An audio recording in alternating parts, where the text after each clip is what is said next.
داستان کی جائے وقوع شاہی محل، دریا، جنگل بیانات ہوا کرتے تھے۔ دلکش بیانیہ اور الفاظ کے ذخیروں کا استعمال کرتے ہوئے داستان گو سامعین کو اپنی زبان دانی سے مرعوب کر لیا کرتے تھے۔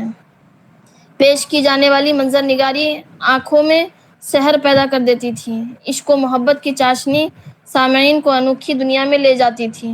درس و اخلاق کی باتیں سامعین اطمینان سے سنا کرتے تھے۔ داستان کے بیان کرنے کی خوبی یہی تھی کہ اس کے لیے داستان گو کو معقول اجرت ملتی تھی۔ کم از کم اردو زبان میں کوئی بھی داستان ایسی نہیں ملتی جس میں کسی بادشاہ یا امیر کا ذکر نہ کیا گیا ہو۔ داستان بہت سی اصناف کی طرح فارسی سے اردو میں آئی ہے۔ داستان اس طویل قصے کو کہتے ہیں جس میں کہانی میں سے کہانی پھوٹتی ہے اور اس میں مافوق الفطرت عناصر کی بھرمار ہوتی ہے۔ دور حاضر میں ان قصوں پر یقین نہیں آتا، لیکن پرانے زمانے میں یہی قصے لوگوں کی تفریح طبع کا ذریعہ تھے اور لوگ داستان پڑھنے کے بجائے داستان کو سننا زیادہ پسند کرتے تھے۔ اس لیے داستان کو بیانیہ صنف کہا جاتا ہے، کیونکہ داستان کی کامیابی کا سارا دار و مدار داستان گو کے بیان کرنے کے ہنر پر مبنی ہوتا ہے۔ علاوہ ازیں داستان میں ایسے قصوں کو بیان کیا جاتا ہے جس سے سننے والے مبہوت ہو کر رہ جاتے ہیں۔ بس ہیرو کوئی بات نہیں، یہ باتیں ہیں جو بس ہم نے آپ کو بتانے کی کوشش اس لیے کی ہے تاکہ آپ جان جائیں کہ داستان ہے کیا چیز۔ داستان ہے کیا چیز تو آپ جان گئے۔ داستان کے لیے سب سے ضروری بات ہے کہ وہ طویل ہو، وہ طویل ہو، مختصر نہیں ہو۔ آگے اب ہم پڑھیں گے آگے، اور تو بتایا مافوق الفطرت عناصر ہوں، جن، پریت، بھوت، یہ ساری چیزیں اس میں بیان ہیں۔ اب اس کو دیکھے کہہ رہے ہیں کہ داستان کی تعریف کو سمجھنے کے لیے اس کا ایک اسٹیریوٹائپ پیٹرن ہے جس کو بآسانی سمجھا جا سکتا ہے۔ اس میں ایک طویل قصہ ہوتا ہے جو چھوٹی چھوٹی مختلف کہانیوں سے مل کر بنا ہوتا ہے۔ اچھا، مثال کے طور پر یہ ایک ہی قصہ ہو جائے اور لمبا ہو جائے، کوئی سنے گا؟ میں آپ کو آج بتاتا ہوں کہ انسانی طبیعت میں رب کی طرف سے اکتاہٹ بھر دی گئی ہے۔ مثال کے طور پر آپ کی نظر میں آپ کی محبوب شے ہے، مثال کے طور پر کوئی مٹھائی آپ کو پسند آتی ہے، پہلا دن بہت مزہ آئے گا، ارے مٹھائی کھاتے ہیں، 2 دن 4 دن 5 دن 8 دن 10 دن بعد کہیں ارے نہیں یار مجھ سے نہیں کھایا جائے گا، چاہے کاجو کتلی کیوں نہ ہو۔ ایسا ہے یا نہیں ہے؟ ایسا ہی ہے، انسان اکتا جائے، اس کے اندر ایسا رکھا گیا ہے فطرت کی طرف سے، ٹھیک ہے۔ آگے اس لیے اگر ایک ہی قصہ ہو اور طویل ہو، 20 جلد میں ہو، یعنی آدمی اس کو بیان کرنا شروع کرتے 6 مہینہ لگے یا 3 مہینہ لگے، اور آج تو ہم لوگ شارٹ ویڈیو دیکھتے ہیں، تو شارٹ ویڈیو کے تعلق میں آپ کو بتا دوں کہ ریسرچ کے مطابق انسان جب شارٹ ویڈیو دیکھتا ہے نا، 3 سیکنڈ کے آگے دوسرا ویڈیو سرکولیٹ کر دیتا ہے۔ یہ میں نے اس کو دیکھا ہے تجربے کی بنیاد پر، آپ دیکھیے گا تو کبھی اس کو دماغ میں رکھیے گا کہ ایک انسان ایک ویڈیو کتنا دیر دیکھتا ہے، یوں کھینچتا رہتا ہے، 1-2 رکا پھر کھینچ دیا آگے، 1-2 رکا پھر کھینچ دیا آگے۔ تو اسی لیے کیا کہا گیا ہے کہ قصہ میموری کمزور ہوتا ہے اس کو دیکھنے سے، اچھا کس کو دیکھنے سے؟ کم ویڈیو دیکھنے سے، شارٹس وغیرہ جو چلو بھائی کوئی شارٹ ویڈیو نہیں دیکھے گا، آج سے سب لانگ ویڈیو دیکھو۔ چلیے خیر، کر اس میں کوئی بادشاہ کوئی امیر ہوتا ہے، ٹھیک ہے، جس کا انصاف اور سخاوت بہت مشہور ہوتا ہے۔ اس طرح باتیں لمبی ہوتی جاتی ہیں کہ ایک بادشاہ ہے، اس کے لڑکے ہیں، پھر اس کا عشق ہوا، کس شہر سے اس کا تعلق ہے، اس طرح کرتے کرتے کہانی لمبی ہو جاتی ہے۔ پھر اس کے بیٹے ہوتے ہیں، پھر اس کی بیٹیاں، پھر پتو، پھر اس کے پوتے، پھر وہ حکومت کرتا ہے، سلطنتیں ٹوٹتی ہیں بڑھتی ہیں، اس طرح کرتے کرتے کرتے پوری طویل رخ کے طرف پورا ایک لمبا قصہ ہو جاتا ہے، ٹھیک ہے۔ اساطیری دیومالائی کردار بھی داستانوں کا حصہ تھا۔ اساطیری دیومالائی قصہ آپ نہیں جانتے ہو تو جان لیجیے، ایک ٹرم ہے۔ اساطیر کہتے ہیں اسطور جمع اساطیر بھوت پریت کو، یعنی کچھ ایسی چیزیں بیان کی جائے جو آپ کی ریئل لائف میں وہ چیزیں نہیں ہو، لیکن کہا جائے ایک راجا تھا، اس کی بڑی خوبصورت گرل فرینڈ تھی جو اس زمانے میں بولتے ہیں یا اس زمانے میں بولتے تھے، اس کی محبوبہ تھی، معشوقہ تھی، جیسے آپ کتب مشتری پڑھیں گے یا پڑھ چکے ہیں، اس طرح آگے پڑھیں گے، صبرس وغیرہ پڑھیں گے یا دیگر چیزیں اس میں بیان کرتی ہیں. اب کوئی آپ کا دوست آپ کو بولے کہ کوئی لڑکی بولے یا لڑکا بولے، دونوں سین برابر ہے، وہ بولے اپنے محبوب کے بارے میں بڑی خوبصورت ہے، تم دیکھو گے تو یہ ہو جائے گا، آپ کو لگے گا دیکھ لیں، ایک چاہت ابھرے گی، لیکن جب اس چیز کو دیکھ لیں گے ارے بات بنا رہا ڈھیل رہا ہے. اسی طرح ہمارے سر جو ہے نا تو آج کل جو مثال دیتے ہیں نا تو پہلے نام لکھلوا دے، بولتے ہیں بتاؤ کون ہیروئن پسند ہے، تو اس کے حساب سے وہ کہلواتے ہیں. جیسے ہم نے سنا ہے نا زلیخا اور یوسف، یہ قصہ ہے کہ نہیں ہے؟ تو دنیا مشہور ہے نا خوبصورتی کا قصہ یوسف اور زلیخا کا. کیوں مشہور ہے؟ دو وجہ سے. ایک تو حقیقت ہے، اسے ہم انکار نہیں کر رہے ہیں، دوسری یہ کہ ہم نے اس کو نہیں دیکھا ہے، اس قصے کو، ان لوگوں کی خوبصورتی کو نہیں دیکھا ہے. اگر دیکھ لیتے تو شاید یہ کہنے پر آپ مجبور ہوتے ارے اس سے بھی خوبصورت لوگ ہیں دنیا میں، لیکن چونکہ آپ نے دیکھا نہیں ہے اور دماغ کے خانے میں اس بات کو بیٹھا دیا گیا ہے کہ زلیخا نام کی جو خوبصورت عورت تھی وہ اپنے آپ میں بے حد خوبصورت تھی، حضرت یوسف بے حد خوبصورت تھے. لیکن اگر وہ چیز آپ کو سامنے لا کر رکھ دیا جائے 2 دن 4 دن 8 دن 10 دن بعد آپ کہیں گے ارے اس سے لڑکا خوبصورت تو وہ لڑکا ہے، اس سے خوبصورت لڑکی تو وہ خوبصورت لڑکی ہے. یہ انسانی طبیعت میں ہے، سمجھ گئے؟ تو یہ چیزیں ہیں. اس لیے اساطیری دیومالائی کردار کو بیان کیا جاتا ہے تاکہ آپ کا ذہن اس کی طرف بالکل شوق اور رغبت کے ساتھ بڑھتا رہے. ہاں آگے کیا ہوگا، آگے کیا ہوگا، آگے کیا ہوگا. ٹھیک ہے. اسی طرح کا آتے ہیں اس میں کچھ چیزیں ہیں تمثیل کے ذریعے بیان. مثال کے طور پر میرے بارے میں یا آپ کے بارے میں کبھی لکھوں، مجھے لکھنے کی توفیق ہو، تو آپ میں سے جو زیادہ پڑھتے ہیں، زیادہ محنت کرتے ہیں، میں کیا لکھوں گا؟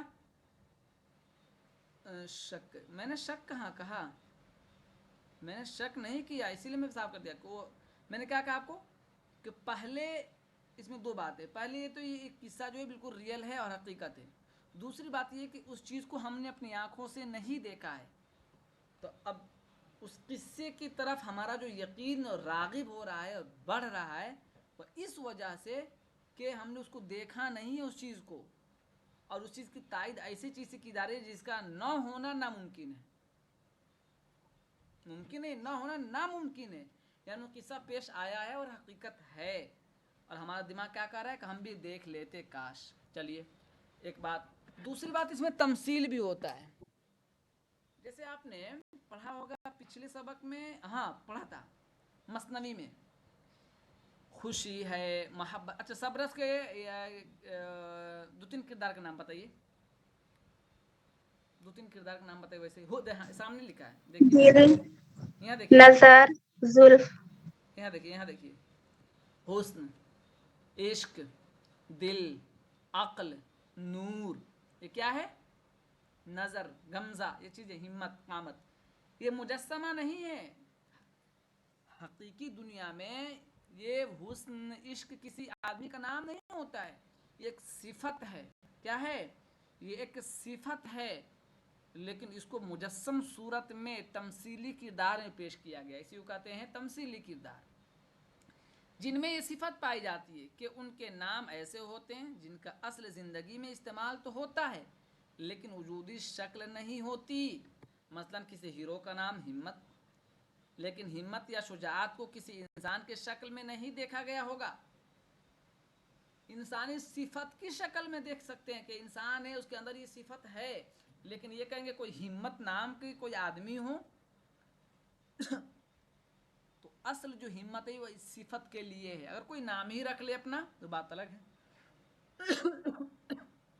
چلیے یہ سب چیزیں آپ جان گئے داستان کے بنیادیں میں.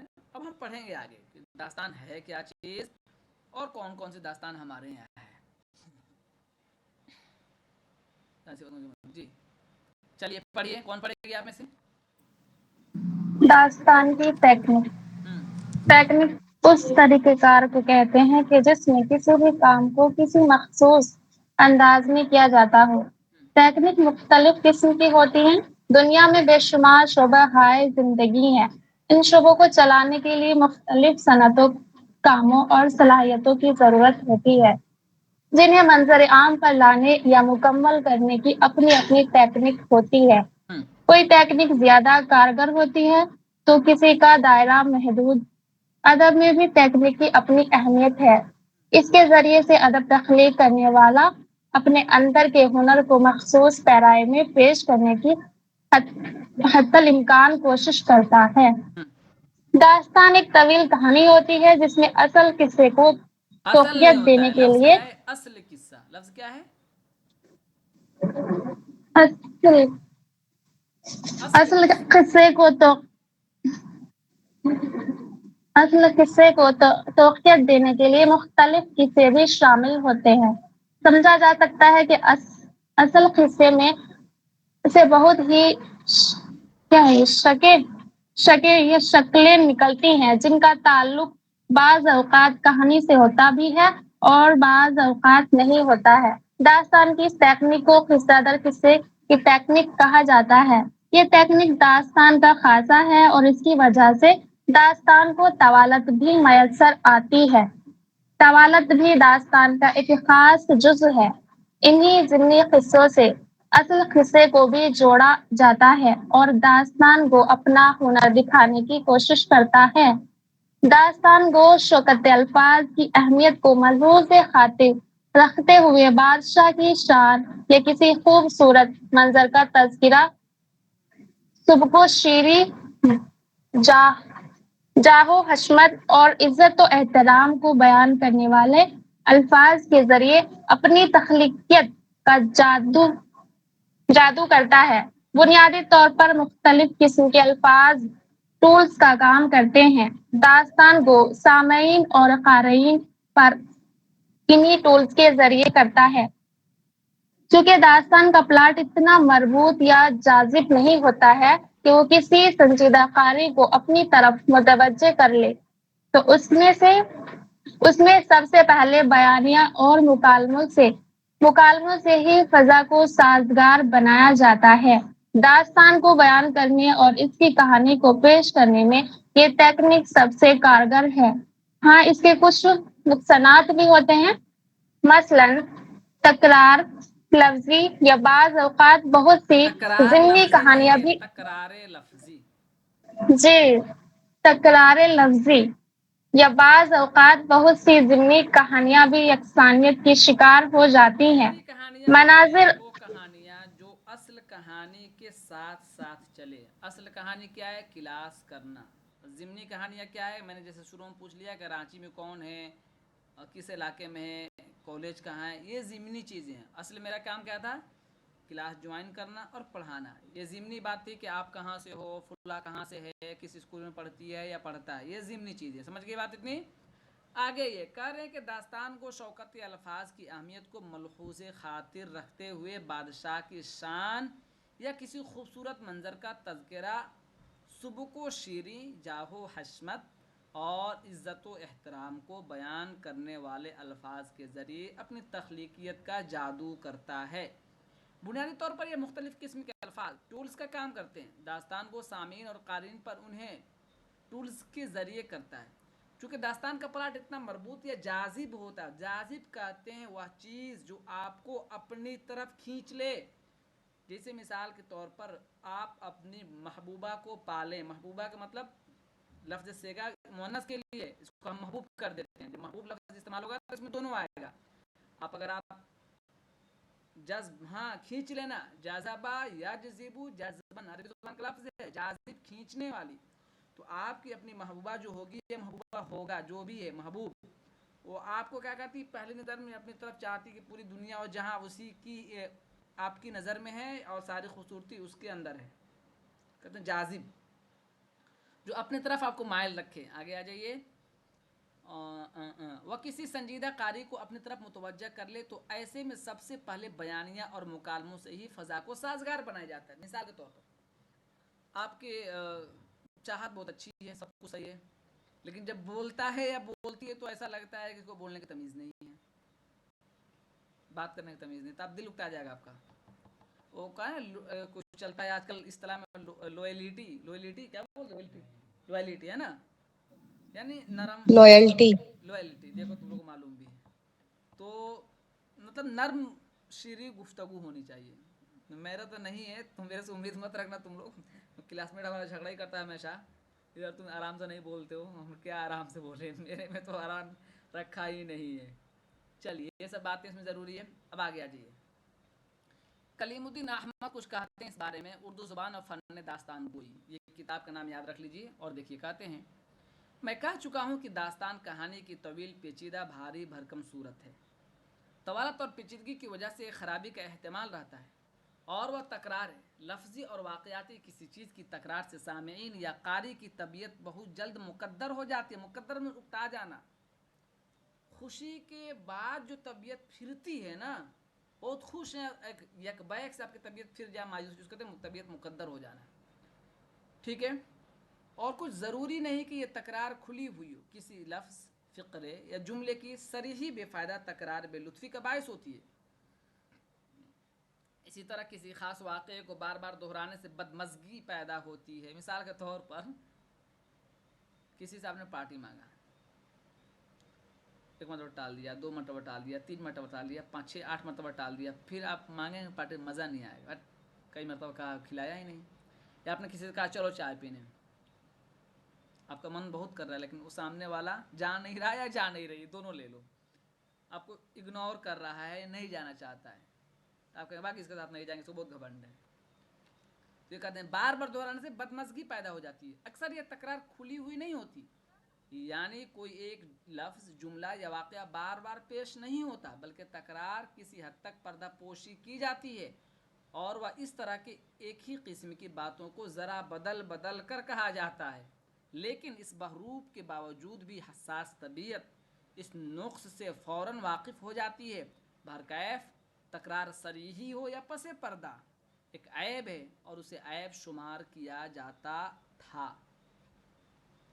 کہتے ہیں نا اگنور کر دینا، بے عزت ہو جانا، وہی ہے. ایک ہی بات کو بار بار کرے، گھما پھرا کے کہتے ہیں بات ہے کہ پتنگڑ بنا رہا ہے، جو کہنا ہے صاف صاف بولو. پھر داستان کے بارے میں ان کی رائے ہے. اچھا ایک رائے اور دیکھ لیجئے، پھر چھٹی کرتے ہیں، گھبرائیے مت آپ لوگ. پھر یہاں لکھتے ہیں کہ یہاں دیو سے مارکا پڑتا ہے، پھر دیو کی مدد سے تاج الملوک ہمالا دیونی کے پاس ارم میں پہنچتا ہے، اور دیووں کی مدد سے گلبکاولی پاتا ہے. یہ بتائیے کہ کس داستان سے لیا گیا ہے اس کو، یا کس کتاب سے لیا گیا ہے، بتائیے. زبان، کمنٹ کیجیے سب لوگ. زبان و مکان جلد طے ہوتے ہیں.